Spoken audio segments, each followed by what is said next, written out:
Nagsimula sa good morning classmate, natapos sa goodbye classmate. Sa halos ilang buwan natin pagsasama, marami tayong mga naiwan na masasayang alaala. Tulad na lamang kung paano tayo nagkakilala at kung paano tayo nagturingang isang pamilya. Noong una, napuno ako sa takot at kaba kasi natatakot ako na baka ako'y kakaiba, lalo pat wala akong kakilala. Pero sa pagdaan ng ilang araw, unti-unti kong natatanaw na ang tayo ay nagkakaisa at naging isang pamilya. Classmate, salamat sa bawat tawa, sa bawat kopya, sa bawat bully, at sa bawat alaala na ngayon ay natapos na. Sa bawat kwentuhan na punong-puno ng kalokohan ay nabuo ng ating samahan na malabo kong makalimutan.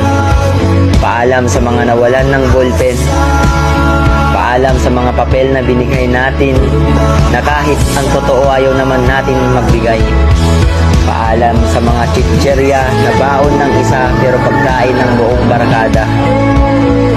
Paalam sa ating mga kwento na hanggang sa alaala na lang natin mabubuo. Paalam rin sa mga mahal natin na guro, salamat sa inyong mga itinuro. Paalam sa isang taon nating samahan na sa mga alaala na lang natin mababalikan. Hanggang sa muli, classmate.